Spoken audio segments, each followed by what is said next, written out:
गांव के आंगन के हृदय में दादाजी एक प्राचीन पेड़ की फैली हुई शाखाओं के नीचे बैठे हैं। बच्चे उत्सुकता से उसकी ओर इकट्ठा होते हैं। उनके चेहरे उत्सुकता से चमक रहे हैं। दादाजी की आवाज गर्मजोशी और ज्ञान से भरी हुई एक कहानी बुनना शुरू करती है। हर बीज के हृदय में एक जंगल है और हर कहानी के भीतर एक ब्रह्मांड है। बच्चे ध्यान से सुनते हैं। उनके शब्दों से दूसरी दुनिया में पहुंच जाते हैं। सुबह की पहली रोशनी धीरे धीरे दादाजी के कमरे को भर देती है, जहां शांति और भक्ति का एक आभास बस जाता है। दादाजी दिन की शुरुआत प्रार्थना से करते हैं। जैसे ही धूप की खुशबू हवा में तैरती है, सुबह की शांति में दादाजी अपनी प्रार्थनाएं अर्पित करते हैं। दादाजी सुबह की प्रार्थना जारी रखते हुए अगरबत्ती की खुशबू कमरे में भर जाती है। शांत सुबह के बगीचे में दादाजी अपने फूलों की देखभाल कर रहे हैं। हर पंखुड़ी ताजे ओस से चमक रही है। वह कोमल देखभाल से उनका पोषण करते हुए जीवंत रंगों की एक टेपेस्ट्री से घिरा हुआ खिलने वालों से धीरे से बात करता है। दादाजी की समर्पित देखभाल में बगीचा जीवन से जाग उठता है। रंगों की एक जीवंत सिम्फनी, हर फूल चमकता है। दादाजी के कोमल उपचार जारी रहने पर सुबह की रोशनी को दर्शाता है। हवा फूलों की मधुर खुशबू से भरी हुई है, जो दादाजी के प्यार भरे समर्पण का प्रमाण है। इस शांत आश्रय में दादाजी जीवन को पोषित करने के सरल कार्य में सांत्वना और आनंद पाते हैं। जैसे जैसे शाम ढलती है, दादाजी बच्चों को बरामदे में इकट्ठा करते हैं। उनकी उपस्थिति गर्मी और प्रत्याशा से जगह भर देती है। मंद होती रोशनी में उसकी आंखें प्राचीन ज्ञान से चमकती हैं। बच्चे ध्यान से सुनते हैं। उनके चेहरे जिज्ञासा और सम्मान से चमक रहे हैं। दादाजी एक गहरी सच्चाई बताते हैं। अच्छे कर्म ही असली खजाना है। गांव का तालाब सूरज की रोशनी में चमकता है। जैसे दादाजी तैराकी का पाठ शुरू करते हैं, युवा हंसी और प्रत्याशा का दृश्य हवा में भर जाता है। बच्चे छींटे और हंसी की एक सिम्फनी पानी में गोता लगाते हैं।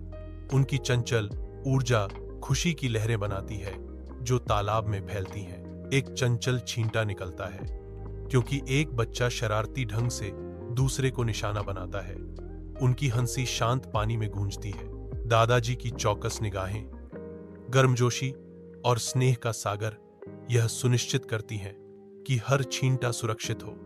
उनकी उपस्थिति मस्ती के बीच एक आरामदायक प्रकाश स्तंभ है। तालाब अब चंचल अराजकता का एक कैनवास। दादाजी की प्यारी निगाहों के नीचे बचपन की शुद्ध निर्दोष खुशी को दर्शाता है।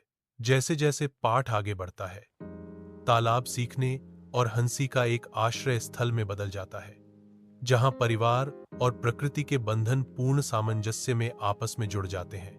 एक रोता हुआ बच्चा दादाजी के कमरे में प्रवेश करता है, जिसके चेहरे पर गहरा दुख छाया हुआ है। बच्चा दादाजी के पास जाता है, उनकी आरामदायक उपस्थिति में सांत्वना चाहता है। मुझे नहीं पता कि क्या करना है, दादाजी। बच्चे रोते हैं। निराशा उनकी आवाज में भर जाती है। दादाजी अनंत धैर्य से सुनते हैं। उनकी आंखों में गहरी सहानुभूति झलकती है। मुझे सब बताओ प्रिय, मैं सुनने के लिए यहां हूं, दादाजी जवाब देते हैं। उनकी आवाज एक सुखदायक मरहम है। दादाजी बच्चे के लिए मार्गदर्शन करते हैं।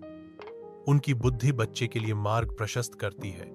विशाल आकाश के नीचे दादाजी के अंतिम संस्कार की शुरुआत के साथ गांव का श्मशान गहरा दुख के माहौल से भर गया है। ग्रामीण इकट्ठा होते हैं। उनके चेहरे गहरे नुकसान की भावना को दर्शाते हैं। अपने सामूहिक दुहक का भार साझा करते हैं। हवा भारी है, अनकहे यादों से भरी हुई है और पीछे छूटे लोगों की स्पष्ट उदासी। हर चेहरा प्यार और याद का एक किस्सा कहता है, जो आंसुओं और मातम की शांत गरिमा से चिह्नित है। खुला आसमान समुदाय के साझा दुहक को बढ़ाता है। इस अंतिम विदाई के लिए एक गंभीर पृष्ठभूमि। सामूहिक दुहक के इस क्षण में गांव एक अच्छे जीवन और गहरी याद में एकजुट होता है। हल्की रोशनी वाले कमरे में परिवार इकट्ठा होता है। उनके चेहरे यादों से रोशन होते हैं। वे कहानियां साझा करते हैं। प्रत्येक तस्वीर हंसी और आंसू लाती है। उनकी यादें हमेशा हमारे दिलों में जीवित रहेंगी। पुराने तस्वीरें एक पुल का काम करती हैं, जो उन्हें अतीत और एक दूसरे से जोड़ती हैं। उनकी शिक्षाएं उनके जीवन में गूंजती हैं, उनके वर्तमान में एक मार्गदर्शक प्रकाश।